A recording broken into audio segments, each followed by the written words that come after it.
Listener discretion is advised. Well, cheers. Cheers. Cheers. All right, Lucy, no background in psych. We got a case.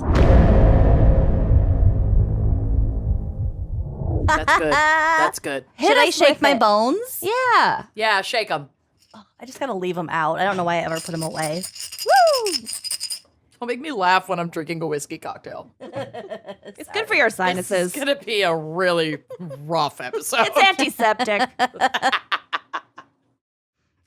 I had a dream that I was shipping a bunch of random shit to our merch team in New Jersey at All Colors. Shout out to Corey Hillman. And for some reason, I had like Lysol wipes in there. And they were like, you can't send these through the mail. They're flammable. I was like, how did I get them in the first place? I don't know. I definitely Lysol didn't leave my house. They were definitely mailed to me. Yeah. Anyway, everyone loves hearing about other people's dreams. Okay, here we go. They do.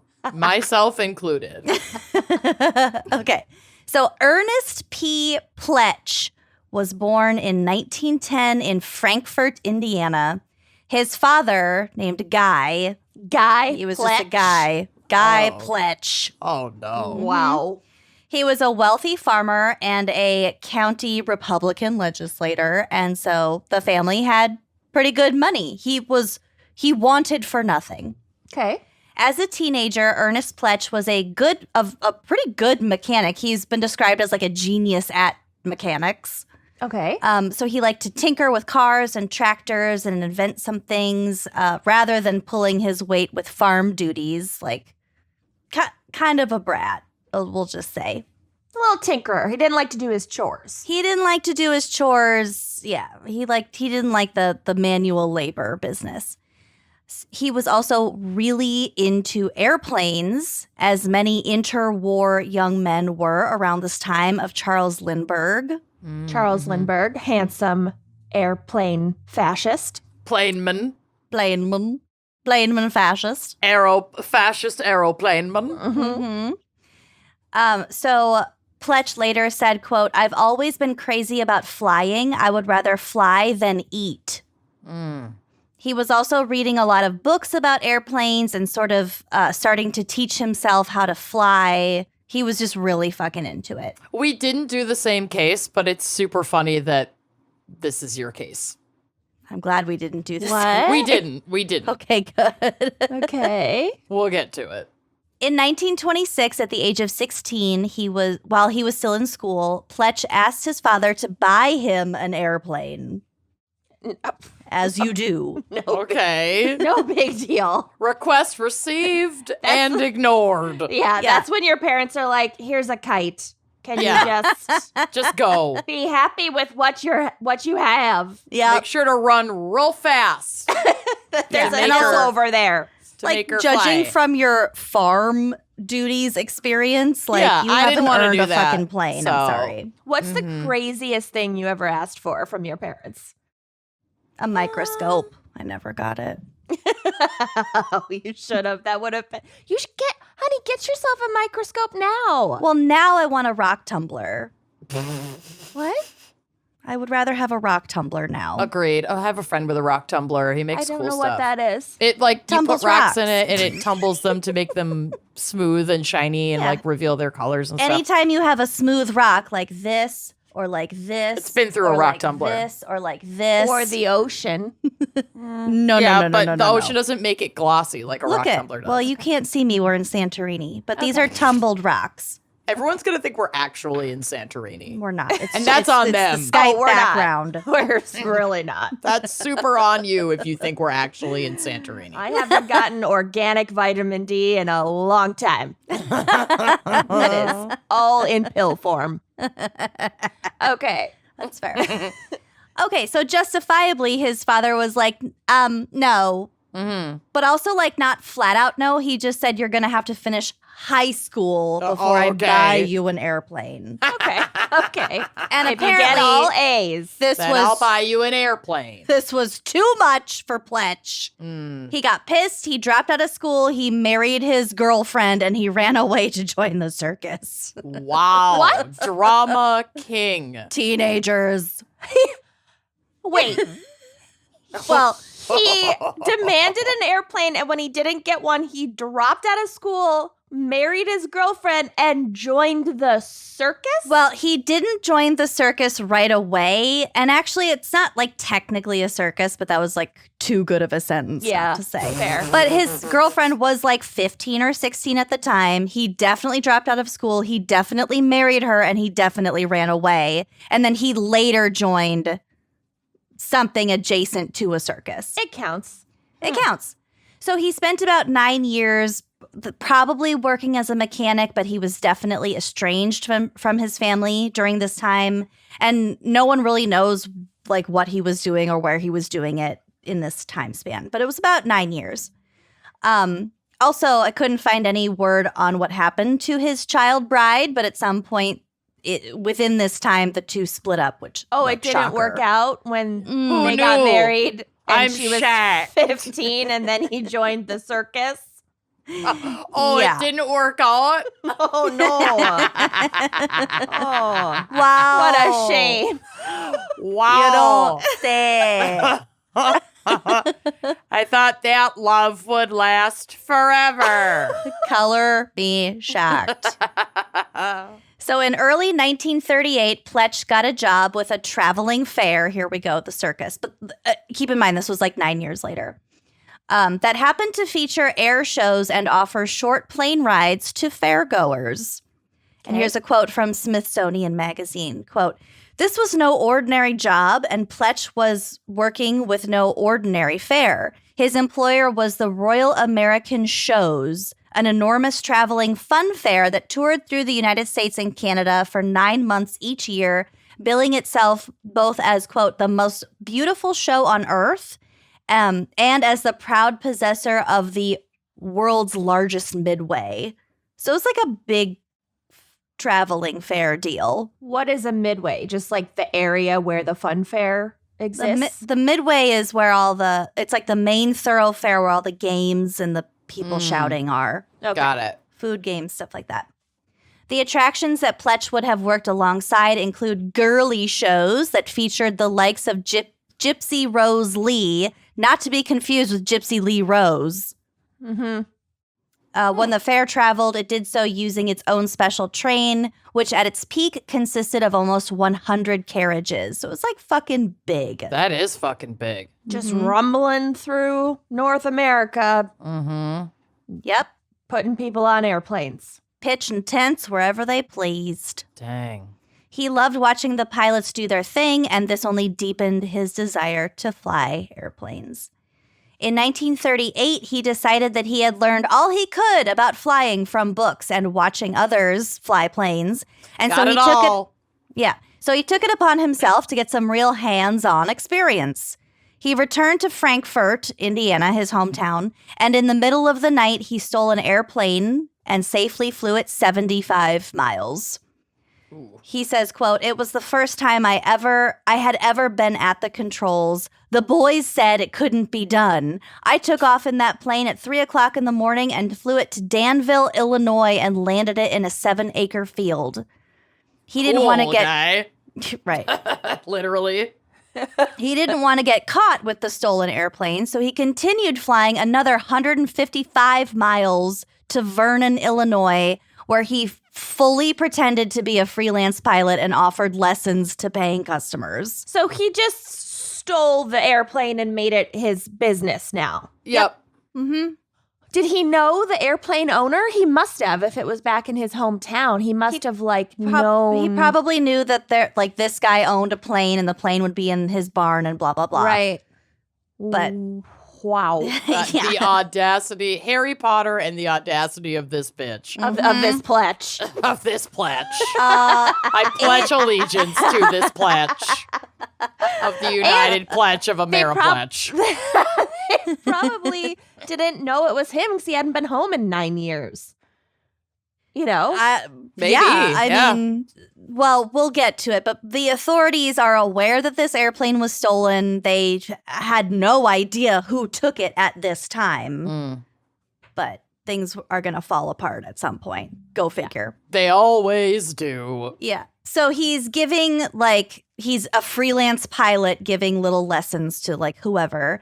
And one of his Give customers him was lessons. He's flown it twice.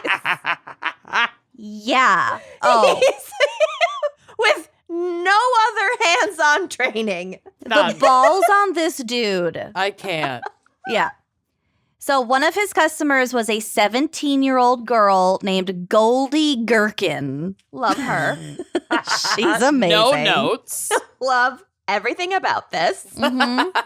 I should also note here that Pletch was at this time going by the name Larry Thompson, and he also Okay. claimed he was 24 years old when in reality he was 29. So he's like fully hiding from the authorities, but also and like also like flying planes and whatever. probably flirting with a 17-year-old when he's pushing 30. Pletch's sketch. Oh, Pletch he's a sketch. Pletch a sketch. Pletch's sketch. Because he is 29 and she is 17. Ugh. So he quickly fell in love with Goldie, Ish. And the no, pair- you didn't.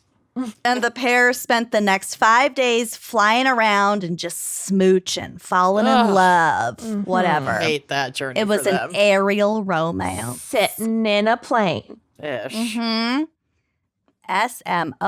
SMOOCHING.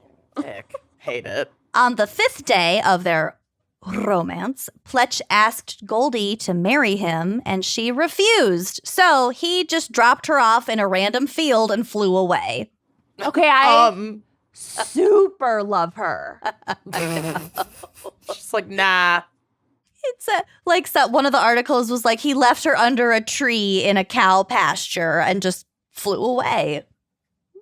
My What God. A know. fucking piece of shit, but also I love the fact that she just was like, No. No. I like the status quo I have to wash my hair. of the flying and the making out, but I don't need anything more. Right. Yeah, we have a good thing. I'm like, good. why ruin Why it? complicate it? Yeah. Why complicate it? Yeah. I'm just like not really into labels. Yeah. I love her. I fucking love Goldie Gherkin. I want Goldie to date a Gherkin. pilot. I don't want to marry a pilot. Yeah, I don't want to be a pilot's wife. No. yeah, I want to be a pilot. It's not what I imagined for myself. Also, like, just think of like how brave she must have been to like in the 30s at 17 be like, yeah, I'm gonna learn to fly a plane. There were like 14 people that could fly planes at this time, and she was a woman. We'll get to it. I don't even know if she was really like all about like learning how to fly. I think she just was like, ooh, there's a cute guy who's going to take me up in his plane. Well, she And then a it was 5 days customer. later. Yeah. I mean, it's a very loose business plan that he had. Right. So meanwhile, Goldie's parents had been frantically searching for their daughter, and when she was finally found safe, they were so relieved that they declined to press charges against Pletch. Mistake. And actually, Always Pletch charges. yeah, and actually her mother said, quote, "The young man took such good care of our daughter." No, he didn't. He abandoned her in the Yeah. middle of nowhere where she didn't know where she was and she was alone. It was Yeah, the 30s. I don't know. Did not take good care of your I'm not daughter. defending any of this, but Oh, that's we what know happened. you're not. Yeah. He So also fortunately, statutory raped your daughter with his Yeah. mouth, with his Pletch mouth. Ick. probably something. So fortunately, the cops had a different take on things, and Pletch was tracked down, arrested, and charged with theft for the airplane. He was then freed on bond to await trial, after which he was definitely going to be found guilty. So he was anticipating some jail time. That's important to keep in mind. And that was the theft of the airplane that he was flying that whole time, the one from Frankfurt. And the press got wind of this story and dubbed him the Flying Romeo. So the press has always been garbage. Yeah. Yeah. I mean, up until this point, all he's done is steal an airplane and have a romantic 5-day kidnapping sort of situation. Of a child when he's almost Cool. 30. Yeah. Yep. Mm-hmm. Okay. So, like I said earlier, his first child bride sort of disappeared into the annals of history, but also somewhere in there, he had a second wife and also a second divorce.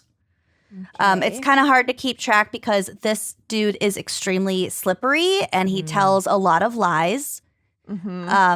Plus, it was the 30s, so Yeah, Yeah. the 60s. Just make Just up don't really different know. names. yeah. Yeah. There's no database of anything, so it Right. was just like, yeah, I know that guy. Oh, Larry Thompson, Ernest Pletch, same guy? Cool. Yeah. Yep.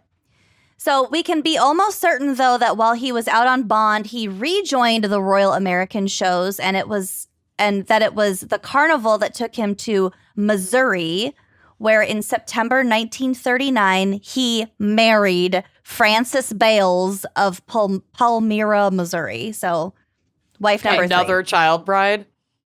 Wow. no, I don't think she was a child, but still, I mean, this is his third wife, and he's like 29, maybe 30 years old. Right. Okay. So we think that she met him at the fair, but regardless, they quickly married, and she left him just a few days after their wedding. Wow. Some reports say that he tried to rob her and she ran away, but regardless, she left. Okay. Maybe a little bit of an annulment there, hopefully. Well, technically, yeah, no, I don't think. I mean, Technically, no. Okay. in the 30s, I don't no. About a month after she left, he borrowed a car to go search for his missing wife. Pletch ended up in Brookfield, Missouri, where he met a pilot named Carl Bivens. Isn't Bivens the name of the Levers. Blevers? Okay, the roommate's boyfriend. Oh, in Bevers. Bevers. Oh, Bevers, yeah. Bivens, Bevers. It's all the fine. same. What a great character, though. I love Bevers. To complete Kenyon's sentence, it's the Abby's roommate's boyfriend in Broad City, and I Yep. just cut her off because I knew what she was going to say. This is Bivens, that's Bevers. Got And it. there's a picture of Bevers, Bivens on the drive. There's a picture That's of him on the canon drive now. standing in front of his airplane, and he just looks like a normal dad dude. He's so nice. With odd posture. Yeah. So Bivens was 39 years old, and he had a wife named Etta and two sons. I don't know the first son's name, but the other son was named Russell. So Bivens was offering flying lessons in a yellow Taylor Club monoplane that he had borrowed from a friend. I also have a photo, which will be on the blog, of the airplane, so you can kind of have a picture in your mind of what this plane looks like. On either October 27th or 28th, I have conflicting reports, kind of bizarre considering what happened on this day. In 1939, Pletch asked Bivens to give him some advanced flying lessons because, after all, he's a professional fucking pilot. I only want advanced lessons. So this Fucking guy. I know. He's got some balls. This also just so happened to be the week before Pletch was due in court for that theft of that first airplane, for which he was out on bond. So he's out on bail and he's like, yeah, I'm just going to keep flying. I just want these professional lessons. Yep. Okay. Yep. So Pletch and Bivens had 2 lessons in a row, but the weather was really perfect. It was a beautiful day, very clear skies. So Pletch asked for a third lesson that same day in the late afternoon. They took off at about 4 p.m. So they were sitting in this tandem training plane. So Pletch was in the back seat. Bivens was in the front seat. Both seats had controls, so it was kind of like a driver's ed car. Okay. So you could fly from either seat, but I think the front seat would probably take over if needed. You know what I mean? Override if the back seat was fucking up. Yep. So after about 40 minutes, when they reached 5,000 feet, without warning, Pletch pulled a .32 revolver from his front overalls pocket and shot Blevins in the back of the head. What? What the fuck? Mm-hmm. Quote, Carl was telling me that I had a natural ability and that I should follow that line, Pletch later confessed to prosecutors in Missouri. I had a revolver in my pocket, and without saying a word to him, I took it out of my overalls and I fired a bullet into the back of his head. He never knew what struck him. The ship, meaning the airplane, the ship began to pitch and then to dive. It went crazy, and I remembered reading about a dying man stiffening at the controls, and then I fired another shot into the back of his head. So he shot him twice in the back of his head, and according to him, the second shot was to to kill him completely so that his body would stop like seizing and fucking up the controls so he could pull the airplane out of a nosedive. This is so crazy. Why did he shoot him in the first place? I am shook. Yeah. It's so bizarre and unwarranted. Is this the first airplane shooting? Hostile So hijacking? the story I'm Hijacking? telling you now is the first fatal airplane hijacking in the world, but also the first airplane hijacking in the U.S. I mean, of course, both of those things would just be like some shitty white guy in the United States. Yeah, just some fucking sociopath white guy. Like, I'm so not surprised by that at Well, all. there's also people who can afford airplanes Right. in only very few countries at this time. So Yeah. So That is Just fucking because nuts. Just because he wanted to fly the plane or he wanted to own this plane now? because he's so self-centered, he's never been told no and been able to accept it. Like, remember, he asked his dad to buy him an airplane, and his dad said, not now. And he was like, fuck you, I'm out, and then I'm going to eventually go steal one. I'm going to pretend I'm a pilot. I'm going to marry whoever the fuck I want. I'm going to go wherever I want, whenever I want. Wow. He's insane. Yeah. Well, I sure hope you liked that clip. If you did like that clip, make sure you are subscribing to our YouTube channel, leaving us a nice review, and joining us on Patreon for even more video content, audio content, salacious content all around. Come join us. Treat yourself.